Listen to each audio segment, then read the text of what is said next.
Okay, this is David Archer. We're in the law office of Warren Akin in downtown Cartersville. And today's date, I believe, is the year 2007. It's the month January, and I believe it's the 27th That's day. correct. 28th? 27th yeah. day. The purpose of us being here is to talk to Warren and let Warren give us his memories and recollections so that it can be recorded for posterity. And so I'm going to ask Warren some questions about his family, his law practice, and about Cartersville in general. And so with that, Warren, good morning. Good morning. Glad to see you. Glad to be here. Glad to help you if I can. Well, I think this is going to be a good little project for us to be able to document things that you can remember that may be able to carry forward for future generations. And I think it's very important that we do this. And thank you for giving us of your time to do this. And first, let me ask you, how old are you now? 93. 93. And were you born in Cartersville? Yes, I was. And did you grow up in Cartersville? I did. Tell us a little bit about going to school in Cartersville, where the schools were, and what you recall about that. Well, I was born in a two-story greenhouse across from the Presbyterian Church on the corner of Bartow Street and Main Street. Is that the one where the Shaw Hankins Yes, that's correct. Insurance is That's now? correct, yes. And I went to the public schools here, which were out where the library is now, that old building, the two-story building that faces Cherokee Avenue. That was torn down several years ago. Yes. And I believe, did you go to grammar school in that building? Yeah, we started. So that building was originally, I believe, built by Sam Jones for a college. I think that's right. I don't know what for, but I think it was built by Sam Jones, yes. So what year did you graduate from Cartersville High School? David, I don't know. That's a hard question, Yeah. isn't it?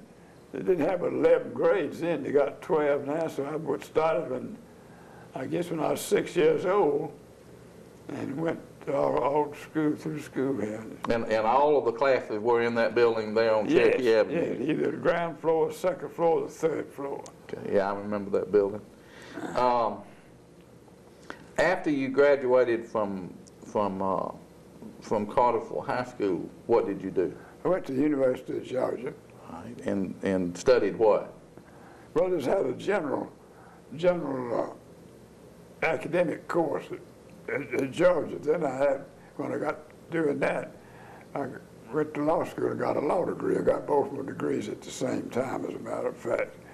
I used the electives from law school to get my AB degree. Yeah, they used to let you do that, didn't they? Yeah, you can do that. They could do that when I graduated, but they don't let them do it now. Also, my law class was the last class that did not have to take the bar exam.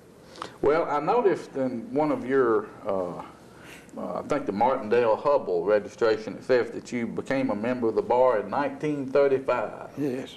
And so you've been practicing continuously since then. Except the time I was in World War II. Well, tell us about that.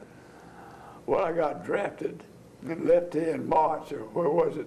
What was the year would have been? When was Pearl Harbor? 1941, probably. When was Pearl Harbor? 41, December 7th. I left here in March of 42.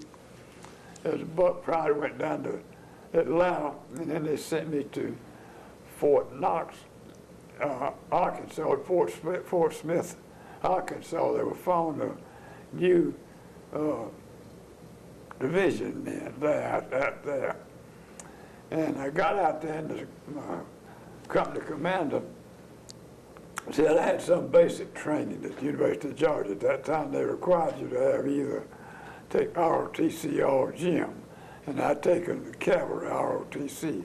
So they put me in the Armor Division and got out there. The company commander, he was brand new, and he wanted to go to a school, and he got the company commander and the brigade commander got that notice, and he promoted a bunch of us. As soon as we got there, I was promoted to buck sergeant immediately, which is Coach they don't do that now. And I had charge of 81 millimeter squads, what I had charge of. And I stayed with that division all the time till I applied to go to OCS. And those papers got kicked around for months, obviously. And finally we went to Louisiana on maneuvers and came back and went to the desert out in California preparing to go to Africa. And my papers came through while I was there. So I came back and went to OCS in November, December, and January, and got my commission then in February. As a first lieutenant? Yes. No, second lieutenant. Second lieutenant. And then we went on to North Africa. In the time I got to North Africa, they sent 200 or 300 second lieutenants, tank officers, with nothing to do because they'd run Rommel out of Africa at that time. And I finally got a job as a courier carrying secret papers. They had to have an officer to do it, so I flew all over North Africa, not as a pilot, as a passenger, carrying these papers around all the way from Sousse to Carthagena, all over North Africa. And I wanted to get assigned to the headquarters, because I found out that if you get assigned to the headquarters, you're in much better shape than being just on temporary duty. So they didn't have a place in the G2 section, the G1 section, which was intelligence. They had one in G2, which was personnel. So I said, well, assign it to that, which they did. And I stayed in there with that headquarters all the rest of the time. And we staged them in Sicily. Well, you were traveling with General George Patton. That's correct. Were you working directly under him? Well, he was our general. Yeah, he was the general in charge of that division I was in. Did you have any contact with him? I did. I had heard in kind of studying for this and just knowing you through the years that you were an aide to George Patton. No, I wasn't an aide to him, but I had met him once. In fact, I was in Tunis trying to get back to Sicily, and I noticed this plane come in one afternoon about noon, 4 stars on him. Of course, it was General Patton. So I went over to his pilot, who was a colonel, and gave him a hot salute. I said, I'd like to get a ride back to Sicily. He said, I don't know, go ask the general. So I went over to General Wiedemeyer was there, who later went to the Pacific area. He said, I don't know, go ask General Patton. So I went to General Patton to give him a smart salute and asked him. He said, sure, be back here at 4 o'clock. How you can ride back with us? I said, by the way, I have a lot of personal mail for you, which I picked up. He gave it to him, and he got back there a little before 4 o'clock. We got on, they put me in the back end of the plane, and we flew back to Sicily. I sat back there. We flew 50 feet over the water to keep out of the way of the Germans. Of course, they didn't tell me that. All of a sudden, I had all these machine guns going off. I didn't know what was happening. But we landed over at a cotton field, and General Patton says, Lieutenant, you got a ride into town? I said, no. She said, well, get up there in front with my aide. So I did. We rode into town, turned the corner. We passed the lieutenant there, who was with the 82nd Airborne Division. The Navy, our Navy had shot up accidentally. And he didn't salute General Patton. So General Patton says, stop this black in the black car. He cursed all the time. We backed up. He says, Sergeant, come over here. He says, next time you see a general officer, you better salute him. I don't care who he is. And the fellow saluted, and then we left Patton out. Patton had the car take me by the way I was in the headquarters. So did you ever have any personal contact with him after that? Other than bringing his air jacket back from one of those towns in Africa, he had to bring back to him. He'd forgotten left down there. I can't carry it to him. So you were you with Patton's division throughout the war? It seems they moved him, they demoted him, I think, and brought him back to this country. No, what did you do during that time? To England. I got another army. No, I stayed with the 7th Army. Okay. So when the war moves, when your division moved over to Sicily and Italy, were you there throughout the balance of the war? In Italy, see, we didn't fight much in Italy because General Clark had an army it was supposed to take Italy, which it finally did. And Well, where were you, when you were in Italy, what cities were you stationed in? Naples, mainly. Okay. And when the war ended, where were you? I was in France, at Okay. Darmstadt. Well, that was Germany. In Germany, I was in Germany then. All right, and how long did it take after the war ended? Now, let's talk first the war with Germany, then Japan. After it ended with Germany, what happened to you? Did you stay in Germany, or did they bring you home? No, you got points for so many years you'd been overseas or whatever, other things you might have done. And I had enough points to ask to be sent back, which they did, but I got back here in, I think, September, October. Oh, that would have been 1945? Yeah, and we had more work to do in the personnel section than when the war was going on, because we had all these people that all wanted to get home immediately. And I went to several prisoner of war camps with some of our officers. I escorted them around to them. And of course, all of them, one of them was full of officers that got shot at, and all I wanted to go back to their own unit. Well, of course, they couldn't go back to their own unit because as soon as they got shot at, they got somebody to replace them, and they wasn't in the room for them in its own unit. But they had to weed them out and get them back home, and it took a lot of work to do. So after you came back to this country in 1945, how much longer did they keep you in the service? To the next January. Of 1946? Yes. Okay. Now, at the end of your enlistment, I guess you would call it, did you come back to Cartersville? Yes. Now, had you already gotten married before the war?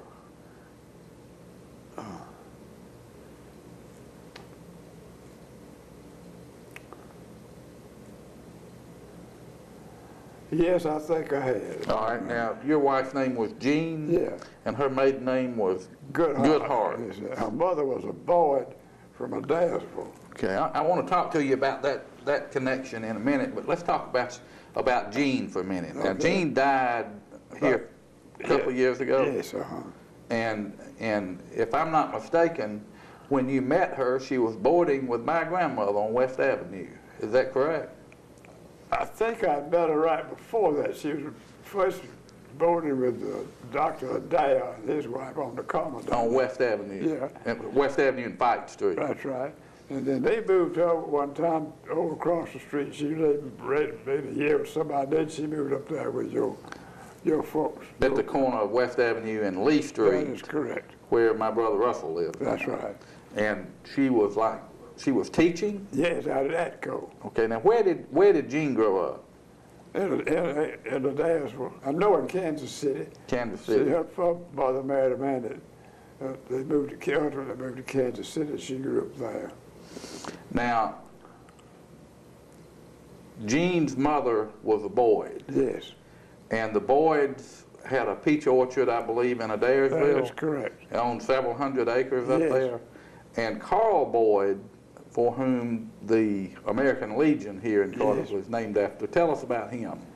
Well, he went to West Point and graduated there in 1905, I believe, and married properly, and then got moved to other places out west. I don't know where, but about 1810, 1910, I guess it would be.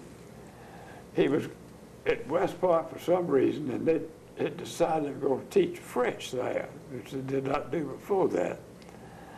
So somewhere or other, he got selected to be sent to France. This he took his wife and child with him for a year to study French and learn how to speak it. He got back here in 1911 sometime or other. And I what he did for a year or two, but anyhow, sometime in 1914, right before the war was declared, General Pershing was in France. I guess I don't know, they anticipated the war, but he needed an interpreter. Well, they sent him over to France to be General Pershing, one of his aides, an interpreter. And he took his wife and daughter with him. And they lived there. Carl Boyd died in 1919 in the flu epidemic. And they lived there, and then his wife came back to this country, I guess 1920.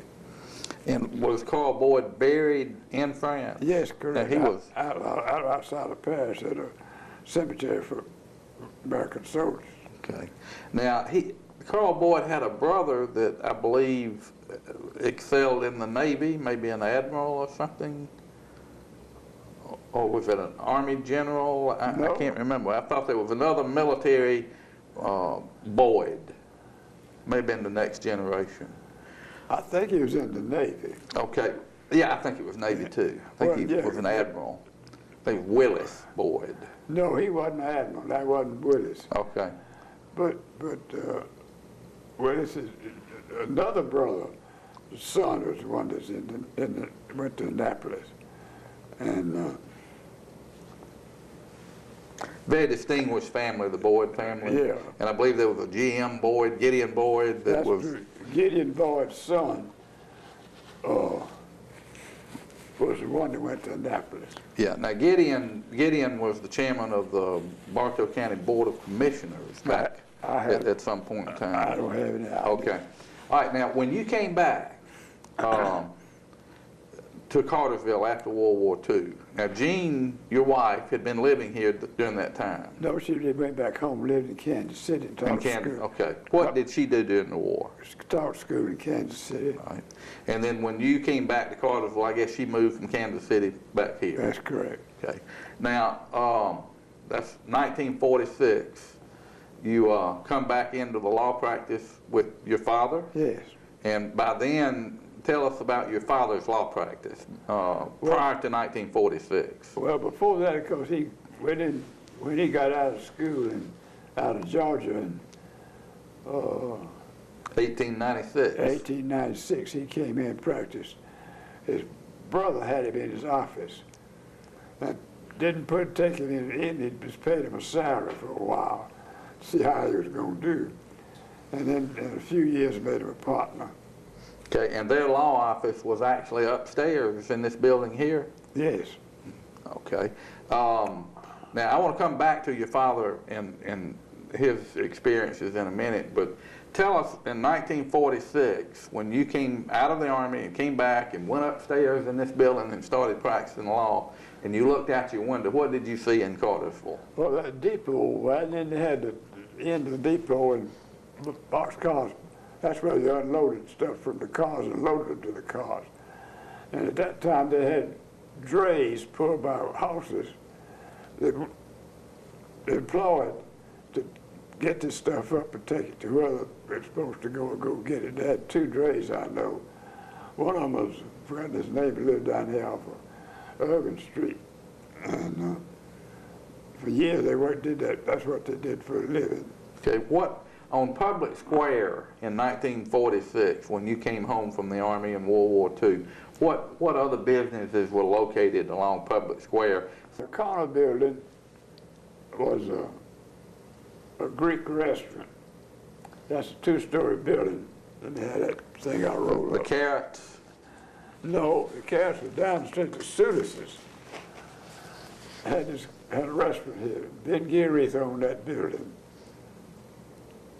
And upstairs was a two-story building. Upstairs, I think there was a dentist office, but I'm not sure about that. The telephone company had its exchange upstairs there. And then Finley and Henson were lawyers, had an office on the west end of the building. There's another set of stairs that goes down to Cherokee Avenue, which was in Market Street, from that upstairs building. There were other offices rented up. Cherokee Avenue now, back then, was Market Street. Correct. And at some point in time, they changed. The city council changed from Market Street to Cherokee. That's correct. Okay. All right. And the other offices up there, I don't know what they were.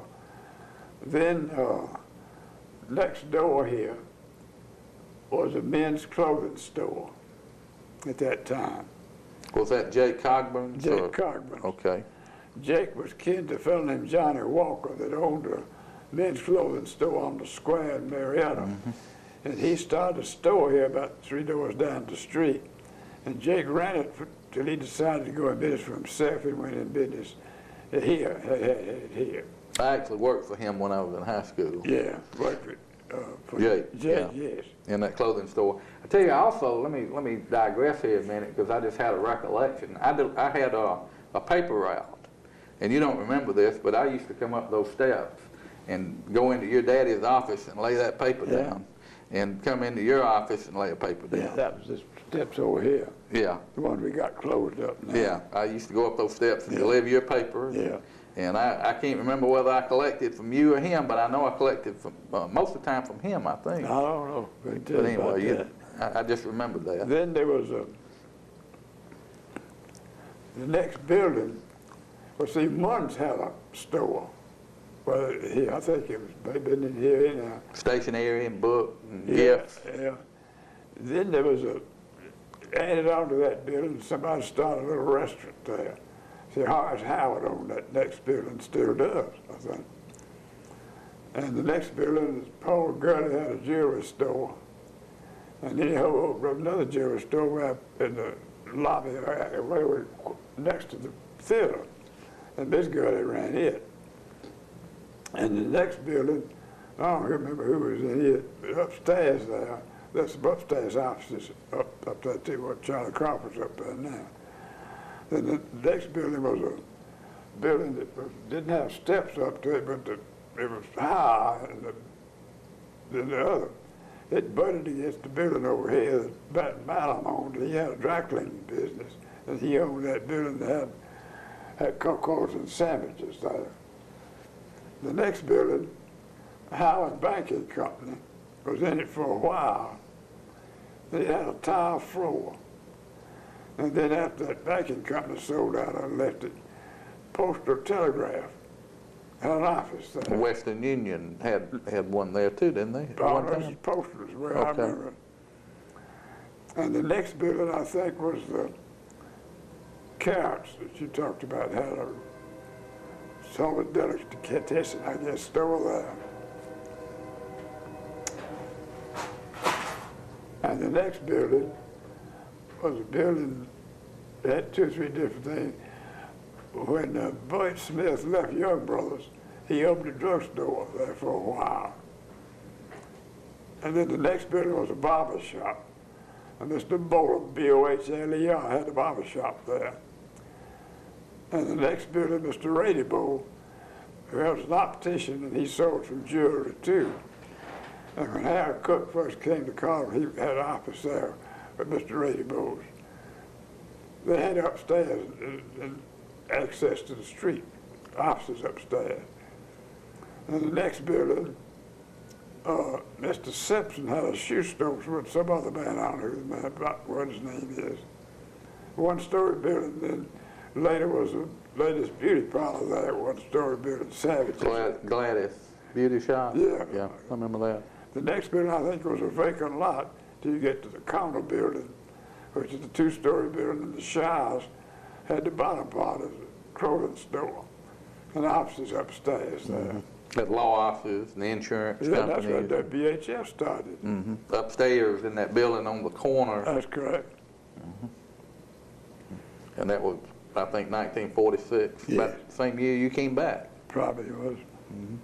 Okay, when you started up your law practice after World War II, what did you primarily do as a lawyer?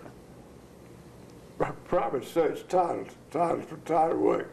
Also, got appointed by the judge, for criminal cases, as did other lawyers here too. But being the first young one here, I got a lot of that appointment done. At some time you became the solicitor? I did, called the Solicitor General, called a district attorney now. And what did you do as the Solicitor General? Prosecuted all the criminals that the grand jury indicted. And was that just in Bartow or other counties? No, it was Bartow, Gordon, Murray, Whitfield, Catoosa, and Dade County. All right, all the way to Dade. And who was the judge 1946? Was that Pascal? I believe that was, started out with Pascal, who lived in Calhoun. Judge Tarver had been the judge, but I think he had I believe he ran for Congress and came back to practice law after Congress. But I had all 6 counties. Now, was that a full-time job? The Solicitor General? Well, no, we did. They paid you a salary.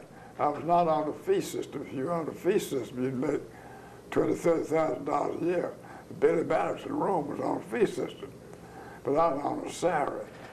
And I ran for re-election, and Irvin Mitchell and Beverly Langford ran against me. Irvin was from Whitfield County, and Beverly was from Gordon County.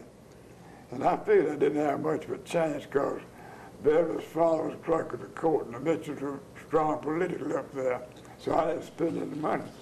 And of course they won, which is the best thing that ever happened to me. I had no business running the first place because my father was getting old and I needed to be back here to practice. We represented a lot of insurance companies then, and we represented one that insured nothing but trucks. And I got calls at night to go investigate wrecks for them in this area several times. Now, I believe you served as the Cartersville City Attorney for some period of time. Tell us about that. Well, he just was city attorney. I don't know, it was one time. Jim Tutton, I think, was the mayor. Now that, I believe, was during the 1960s. Yeah. Tell us about the efforts and your involvement in the efforts that the city of Cartersville had in the 1960s to try to move the depot from out of town. Do you remember that? No, I don't remember. Okay. I don't think I had anything to do with that. I don't remember that. Now, after, let's see, your father died in, I believe, 1959. I think that's right. All right, and his name was Paul F.? Yeah. What was the F? Francis. Francis, okay. Now tell us, I had found on the internet, I showed you just a minute ago, where I had found on the internet where in 1901 he had filled out a form to send to the University of Georgia to be included in their centennial alumnus book. Now tell us about what you know about your father's education. Well, he went to VMI for 2 years. Then he was at George Washington for 2 years, and then at the University of Georgia Law School. Okay. Now he, according to this form he filled out, he graduated in 1896. Yes. And he, I guess, came back to Cartersville to practice law. Yes. With his brother. Yeah, but his brother didn't take him in as a partner. He hired him, paid him a salary for several years till he found out how they were going to work together. Then he made him a partner. The blood was not thicker than water in that instance. No, he didn't. Dr. John did that kind. He was pretty strict. Now, the form that your father filled out in 1901 indicates over here on the second page, and by the way, I'm going to give you this. Okay. It indicates that he, in addition to being attorney at law of the firm of John W. and Paul F. Akin, that he was president of the Cartersville Telephone Company. Do you know anything about that? Yeah, Dr. John owned it. Well, tell us about the Cartersville Telephone Company. I don't know. That's all I know. Dr. John owned it. The daddy said he worked for him, and he used to have to climb the poles and do stuff like that. And as president of the company, he was climbing poles. And he said he worked one afternoon for one of the ladies, and he said never again would he work on a switchboard. That ran him crazy. So, do you know anything about when the telephone company in Cartersville was started? No. This must have been sold out to sometime around 1905, I think they sold it. Uncle John sold it. Now, I believe your Uncle John died around 1907? Something like that, yeah. Now, when your Uncle John died in 1907, I believe he was president of the Georgia Senate. That's correct. And your father was appointed to fill his unexpired term? That's correct. Is that the only, I couldn't find where your father ever ran for a public office? No, that was the only one. It was, he didn't run. He just did not want to be a politician? That's right. What kind of law practice did your father do? Just general practice. We represented some corporations. At that time, we represented the railroad. The railroad later changed and had a team of lawyers that handled all their cases from Chattanooga to past Atlanta. Okay. Now, In 1907, when your uncle, John W. Akin, died, apparently he not only did he practice law and serve as president of the Georgia Senate, but he also, and owned the telephone company, he also was actively involved in mining. That's correct. What do you know about his involvement in mining? Other than that, it was very successful, profitable, and I think he was doing a lot up at Aubrey. Owned some of that mine up there at Aubrey. I found something on the internet on railroad history, and it referred to the Iron Belt Railroad and Mining Company. Incidentally, Joe Head, who lives next door to Morgan, you know Joe. Right. He wrote that book about the stuff on Chain Gang Hill. He's after me, he wants to interview me about the Iron Belt Railroad. He's going to write a book about them. Well, I found a map that shows, you know, there's an Iron Belt Road that's off of Cassville Road. That's correct. Am I correct in believing that that is a part of the old railroad bed for the Iron Belt Railroad? Yes, and I think the reason that Iron Belt Railroad was built was to get the ore, bring the ore to from the Aubrey mine down to the main line. I found I found tell this Joe map. about that because he's. I'll give you this too. Well, Joe called me in about 2 weeks ago and wanted to tell me about that. I don't know anything about the Iron Belt Railroad. You don't? No. Well, but I want to show you something, and I think this is, you know, locally, if referring to the town of White, Georgia, Yeah. it's spelled W-H-I-T-E, according to the way folks say it today. Yeah. And if you say it with an S on the end of it, you may be considered to be a little bit of a hillbilly or a redneck. But I want to show you this 1902 map where the railroad, the Iron Belt Railroad, went by a town called White with an S. I never heard of that. And I found an old newspaper that called it But White. she went up to Sugar Hill. That's where Aubrey is. Went all the way up to Sugar Hill, and then this map here shows it looping around Pine Log Mountain and coming into to the back of Pine Log Mountain. And that's See, they started the mining up there at Aubrey using the hydraulic method. Stream of water on the where the bank was, where the ore was, rather than digging it out like they've been doing and doing it with shovels and everything. But that was one of the first hydraulic methods of mining in Bartow County, at least. Maybe I don't know where, but that was the reason some of those that lake up in Aubrey. Now, when John W., your uncle, died in 1907, apparently he had ownership interest in several mines, at the telephone company, and other activities. What happened to his ownership interest in that? Did he have children? Yeah, it had $3. And would they have inherited that? Yes. Okay. Now, you'd mentioned earlier that your father was the youngest of 14 children. That's correct.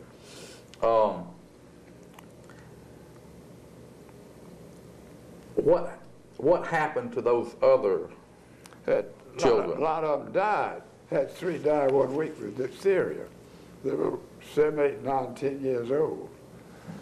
And I have in grandfather's diary, which he kept spasmodically. He has a notation in there. I had to send Brother Warren to Cassville to bury the 2 of them that had died because the other was so sick he had to stay here with her. How many lawyers were there in your father's generation of children? There was John W., your father, and was there one other? Thomas Warren. Thomas Warren. He's the one who lost his hearing and had to quit practicing law, got the job with the Department of Interior, the government, and lived in Washington the rest of his life and worked there until he retired. Okay.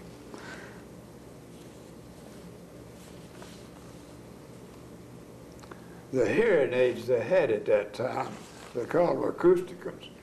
But what the main problem was, that he said, it picked up everything like the rustling of paper, and they would run you crazy. I know when he came down on the train, he let us out, he let put them together, make noises, putting those things together, acoustic. Yeah. Apparently, your uncle John W. Akin, He was a big mason. yeah, I found where he wrote a book that can still be purchased on the internet, setting out the rules. It's called the Akin's Lodge Manual with the Georgia Masonic Code. Yeah. The standard for Georgia. What do you know about that? Nothing other than he's supposed to have written that. And I did write, that's all I know. in 1906, apparently, he wrote it. And do you know if that's still a book that's followed by Masons? I don't know what happened when I got out of college and came back here. I didn't join the Masons because I went to one meeting the first time, and there was nothing but a bunch of old men my father's age, and I didn't want to join the organization to be that with people the age of my father. So I was not an active Mason.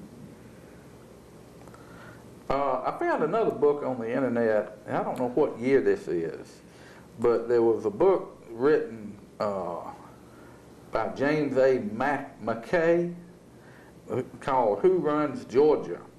And in the bibliography and the index, it mentions that those people that were interviewed for that book were Paul and Warren Akin. Do you remember anything about that? No. Apparently somebody interviewed both you and your father. I don't know. Oh, Dr. Bell Wilder, that wrote that book of Warren Akin's letters, was up there speaking at some meeting, and I happened to go with Daddy to it. And he just asked, he read all over the state, but he asked everybody where he spoke if they had any letters of the Confederate Congress, because there were very few left of any written documents about the Confederate Congress. And Daddy said, no, he didn't. I said, well, you do too. You got a bunch of them in the safe at the office. Well, Dr. Wilder and me got very excited, and we came over here from the old hotel where the meeting was, in Rotary Club or something, and we opened up the safe and found those letters. Daddy forgot he had them. Had them up there.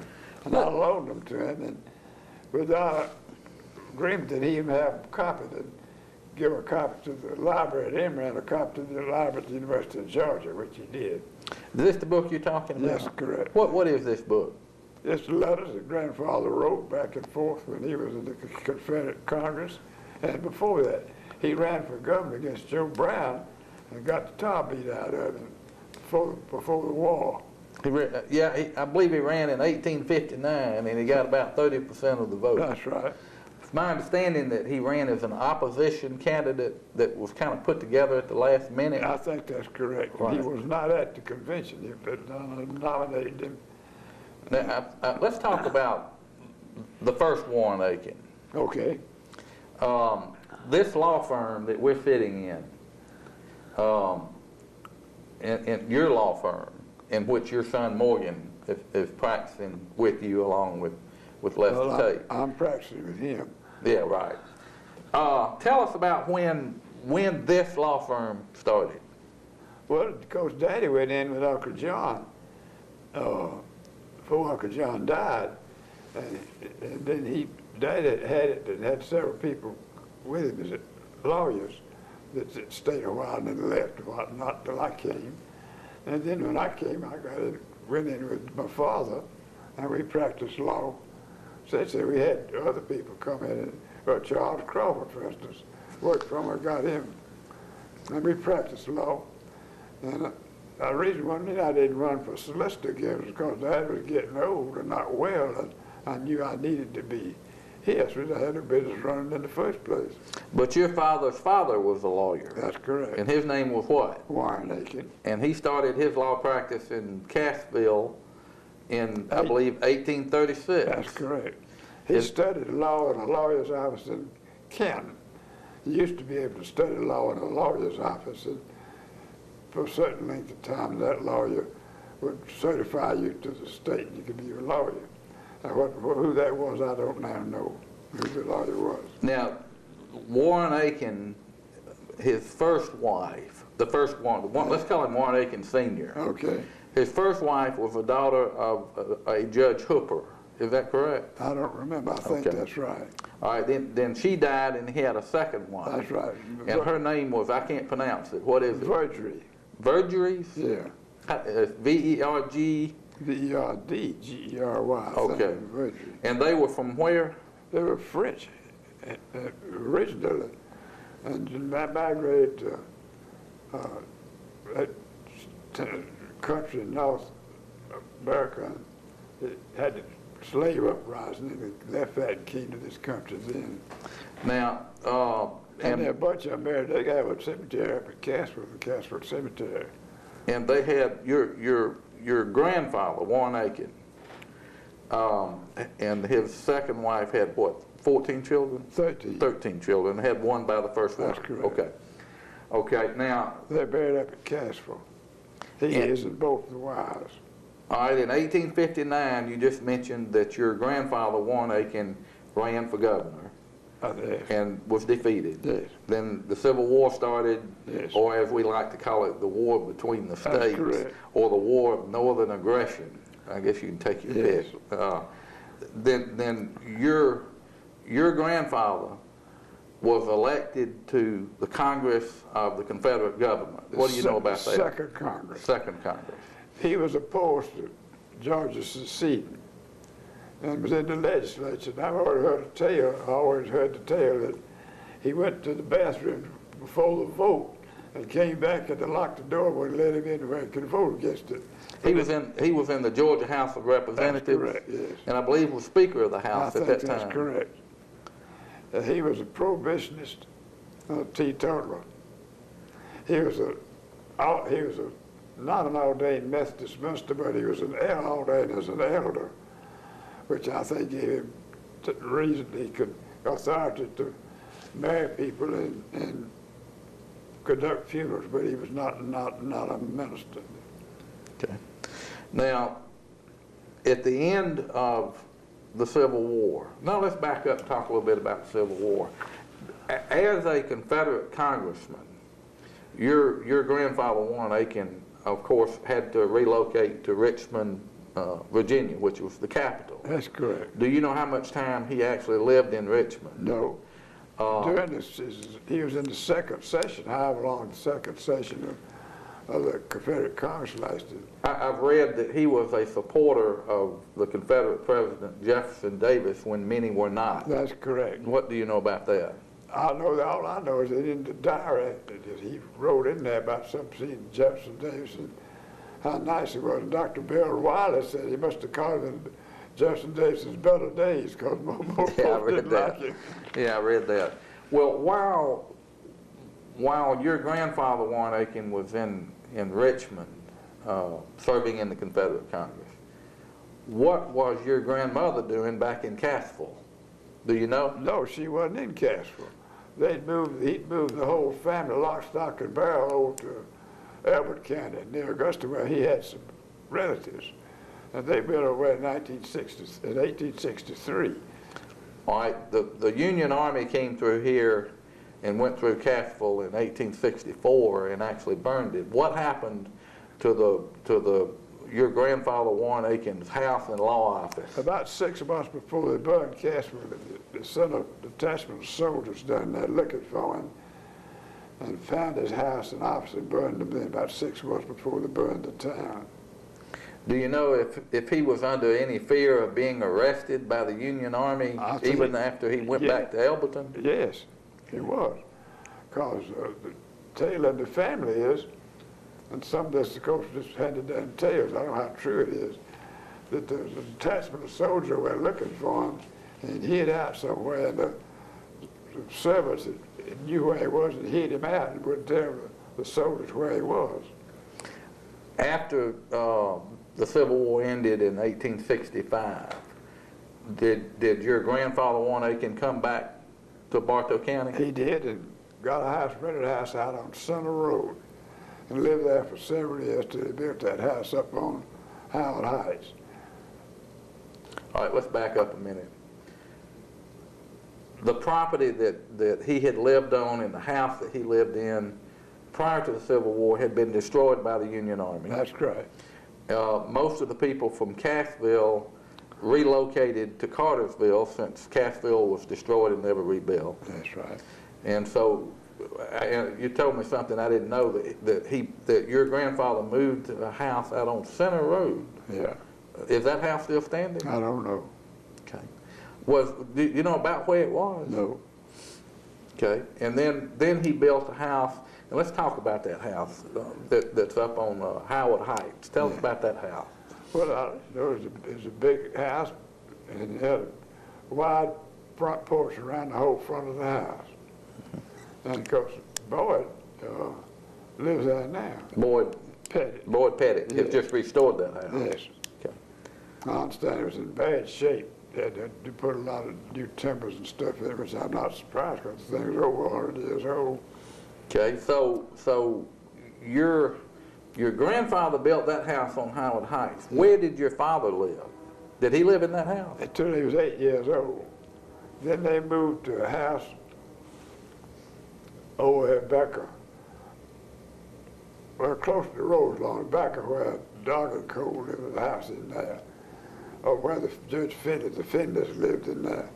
And they lived there then. Brick house next to the Cole house. No, it was, I don't know what kind of house it Okay. was. But they lived there then, and Daddy brought all of his brothers and sisters out at that house and built the house on the corner where Shaw Agency is. Okay. That two-story house there Yes. on Main Street. Yeah. Okay. He built that when he married. So is that the house you grew up in? Yes. Okay, and then where was the first house you built after you got married and started having young'uns? Where I live now is when I built. I lived for a while in an apartment down there where Ray Thacker is now. I lived in the downstairs apartment on the right. Now where was that? On Main Street. Okay, on the house you said your father built. No. Oh. No, well, that's where I said, you asked me where I lived. I lived Okay. in that house. Okay. He had cut that up into 4 apartments, 2 upstairs, 2 down. I had the downstairs went on the west side. Okay. Then I lived in a house that Mr. Backus owned, way on out at West Avenue, built like one of those houses at St. Simon's. You know, the Backuses, they had some property down at St. Simon's and lived there. They had some, well, I think, doesn't Jimmy Dillinger still own a house down there? Right. Well, then I lived out there in that house. It was a 2-story house. I think Ralph Ruff lived there later. All right, now after, Till I built where I am now. you have 2 sons, you had 2 sons. I had 2. And your oldest son was Warren. Warren. And Warren died 1973, I believe? I believe that's right, yes. Now, when you built the house where you live now off of Cassville Road, had Warren been born at that time? Yes. Okay, so See, he grew up in that house. Yeah, I added on to that house too. Because Ron Fry built the one in front. Ron Fry and I bought a lot all the way from Cassville Road over to Ball Street, through that 800 odd feet. And he took the first 400 feet because Alma wanted that house that Ron built that's there now. So I took the next 400 feet. And then we owned 200 feet on Ball Street that we ought to sold off to various people that built up there. Okay, now Warren was your oldest child. Yes. And Morgan is your second child. Yes. And Morgan does what now? He practices law. I work for him. Okay. Yeah, So you have grandchildren. I do. How many grandchildren? 3. Peggy, Morgan's oldest daughter, just finished law school. She's going to take the bar exam Did she really? next month. And Thomas is a computer expert, lives down in Cobb County, now works for IBM. IBM just bought the company out he worked for. And he's a computer expert and is an investigator and has to travel all over the country. They call him to go check some bank somewhere like out Spokane or Boston or somewhere like that. And he does that. There's a team of 3 or 4 of them. So you've got another generation of lawyers. Yes. That is incredible. Well, we hadn't got him because she hadn't passed the bar. Well, you know she will. I mean, that is incredible. You know what's also incredible is that sitting here talking to you, you have recollection of and remember your grandfather who actually sat in the Confederate Congress. No, You don't remember him? no. Oh, I thought, that's right, he died in 1877. Yeah. Okay, I got mixed up there. But you have living memory of people that knew him. Oh, yes. I mean, you know, that's still pretty incredible that your grandfather Yeah. was in the Confederate Congress. Now, we mentioned this book a moment ago. I don't want to go there yet. First, come back. I want to go back to your children. Okay.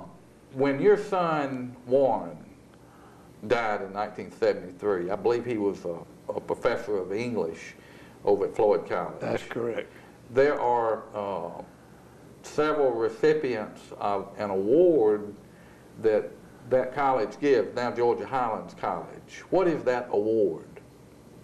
It's something that was a friend of Warren established that over there for him, as a memory of him, after he died.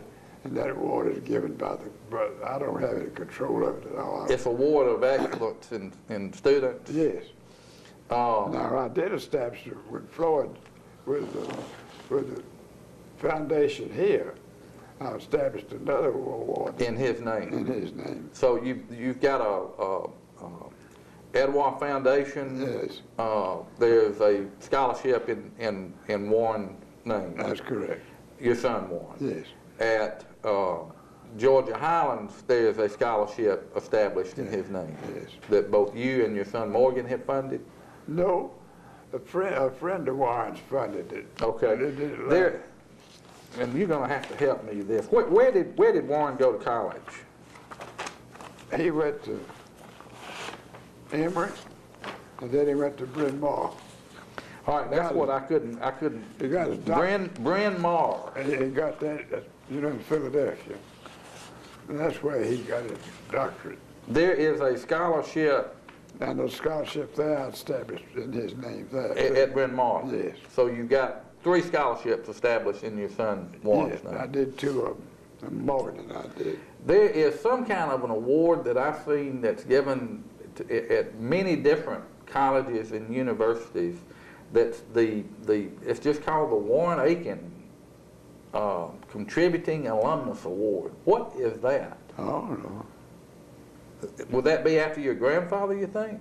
I don't have any idea. Okay, I don't either. I didn't know you There are tell people me. out there getting an award with your name on it. I thought you might know something No, about I it. just don't know it. Apparently, there are several people who are named after probably your grandfather, Warren Akin. I'm talking about people that are older than you, so I don't know they're not named after you. And one of those is Warren Akin Candler. That's right, Bishop Candler. All right, Warren Akin Candler was the brother of Asa Candler, who was the founder of Coca-Cola, who was a former resident of Cartersville, Yes. actually. What is the connection between Bishop Warren Akin Candler, who also served as the president of Emory University, and your family? Bishop Candler was the last of 14 children also. And his family lived over near Dallas. And he studied, this child studied law in grandfather's office. And he was going home after the bishop was born, and they were trying to find a name for him. So he said, I'd work for Mr. Akin, liked him, well, let's just name him Warren Akin. So they did. That is a great story. They run out of names. That is a great story. I always wondered That's what happened. what that connection was. Tell me about, I want to finish up with your son Morgan. You practice law here with Morgan. And Morgan, tell us where he went to school. He went to Emory, and then went to Georgia Law School. Okay, and he's been practicing here with you since he graduated. That's correct. And so he has 3 children. Yes. and one of those is going to be a lawyer. We hope so. Okay. All right, I do want to ask you a little bit more about this book that I found probably 20 years ago in an antique bookstore called Letters of Warren Akin, Confederate Congressman, edited by Bell Irvin Wiley. What is this book? That's all it is. Dr. Wiley was in the department, been head of the history department at Emory. And he had written at least one book, if not more, about men in the Civil War, particularly the enlisted men. And as I said, he came here to make a talk to the Rotary Club. And I happened to go to it with my father, and he was asking people about, did they have anything? And Dad told him, no, not. That's when I told him he did have it. That's when I knew about these letters upstairs in the safe. And I loaned them to him with a promise that he'd have them copied and give it every copy, and a copy to the University of Georgia, which he did. So where are the original letters that are republished in this book here? I have them. You have them? I have them. Okay. And I don't know what to do with them. And I talked to Margaret about that frequently. Well, and these letters that are reprinted in this book are letters written from your grandfather to your grandmother and to neighbors in Cassville, basically. That's right. And also I think, yes, and I think didn't he publish some she wrote back to him in that? Yeah. Yeah, there are some. One of his main complaints was of hers that she didn't hear from him enough, and he'd had the same complaint with her. But he constantly was very emphatic about that all the girls had to be educated. You'll notice in those letters that was one of his main things. And they were. They were. And as were his sons. Yes. Was there anybody in your family in that generation or in any generation that has not been educated? Not that I know It's a of. remarkable achievement. Thank you, Warren. Yes. I think that's it. One funny thing you need, coming back from Richmond, you want to take it? Yeah, get it. In March or April 1865, he realized the war was about over. And he came back. It was a man, I've forgotten the name. He ended up being a judge on the Supreme Court of Georgia.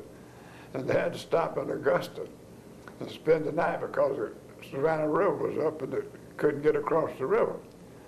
So he came down from breakfast the next morning, and this fellow said, Mr. Akin, what's the matter? You look terrible. He said, I couldn't sleep last night. I went to bed, went to sleep, dreamt that my son Elbert got killed, thrown off a horse. And the fellow said, well, come on, let's go down to the river. Maybe I'll take you across. So they told him, drove the man, and he took him across the river, got to the other side and talked to somebody. And the fellow said, oh, said, yes, there's a fellow boy got killed on a horse yesterday. That story is reprinted and told in a book called Strange Tales of the Civil War. Yeah. By Michael Sanders, and the description of that book on the internet at Amazon.com, you can buy it, says Colonel Warren Akin of Georgia dreams of his son lying unconscious and bleeding. 2 days later, thrown from a horse and dies. And that is something that actually happened. Yes. And that's one of the strange tales. By the way, why was he called Colonel? I don't know. Well, I'll tell you why. He was actually elected to be a colonel in the local militia as a young man. Yeah, that's how he got the name colonel. But I think what he really came here for was to help move the Indians out. And they moved them all out there. Well, the treaty that moved them out was signed in 1835. He came here in 1836. They relocated the Cherokee Indians from this area in 1838, so that does fit, doesn't it? Yes. Warren, thank you. I want to wind up with that. I think we've gone from 1836 to your grandchildren. Yes. Is there anything that you would like to add for posterity? No, I don't know. Are we done? Are you doing? Okay. Thank you, Warren.